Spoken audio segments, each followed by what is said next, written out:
हमन उस्मान साहब फराम जेला सोना बहुए तू ढोल मेरा मैं कोल बह के दे राज के डिठा है कल निमाशी हवा दे झोले है बूआ धिकिया मैं भज के डिठा है तेरे ख्यालां दे विच खड़ाती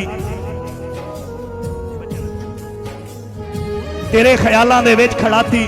मैं आण बूए ते मारी छाती कमली गलियां ते पौंदी रहियां चुकाठ नप के ते रोंदी रहियां आवाज कां कां दी कन्नी सुन के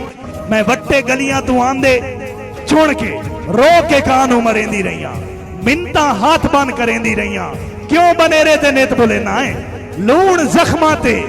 क्यों सटेना है कासे दत्ती पैगाम घलिया ओ वी डीगर नु रोंदा वलिया कासे दुनों दा सजन तेरा एक महल बना के सुखी वसदा ओ तैन भुला के मैं जो वंज के पैगाम दिता है तेरी उल्फत दा नाम दिता है रोंदी कमली दे सांगे राला खुदा दा ना ही तू यार वाला उस अजीब एक हिसाब दिता है हैरान हाँ इन जवाब दिता है खत में दे के जो वले आवा सुनिया मगरू जब सदावा बेदर्द खत मैनू मोड़ दिता पार आवन तू होड़ दिता ले जा वापस रोने धोने मैं की जाना काविश ताड़ियां भाई जोरदार ताड़ियां यार जौहरी गुड्डू बोसाल साहब मेहरबानी जिंदाबाद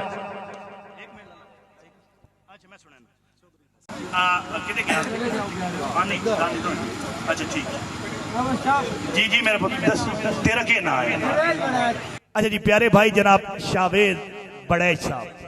उन्हां दी नजर शेर है कि मुलाकातां दा पाबंद करके तरसा तरसा के वग वैना है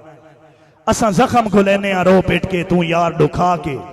वग वैना है पिछे के हाल होंदे तैन के दसिए जदा तू बंदा आके वग वैना है झट आना है काविश झट दे बदले हर वार रोआ के भग वैना है अच्छा जी प्यारे भाई जनाब चौधरी हसाम फफड़ा साहब उन्हां दी नजर शेर है कि बड़ा सुनिया है हासियां खुशियां दा डाडा अजकल गरम बाजार है लोकी पलका नाल बुहारियां देंदे ने पिया वसदा इंज दरबार है मैं तां हाम गरीब ते अणफरदा डेरा फरदियां दे विचकार है जदा मिट्टी है लोड़ ता सट गते अच्छा काविश नियत दी मार है मेहरबानी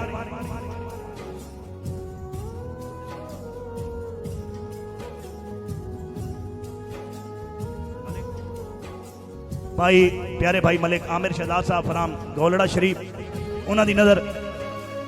साउंड सिस्टम वाले जी उन्हां दी नजर शेर है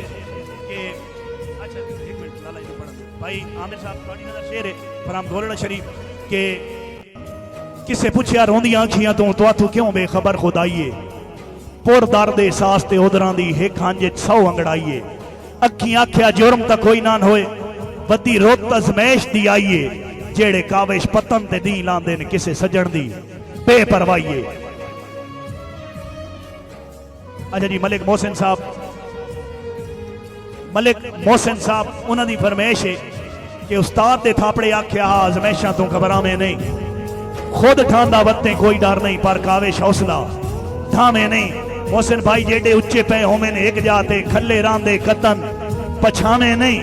औखा वक्त खजाका कान होंदा ही डट वने लीक लमावे नहीं भाई बकाया होना बह जाओ मेहरबानी करो माहौल बनाओ थोड़ा जिहा प्लीज तशरीफ रखो जी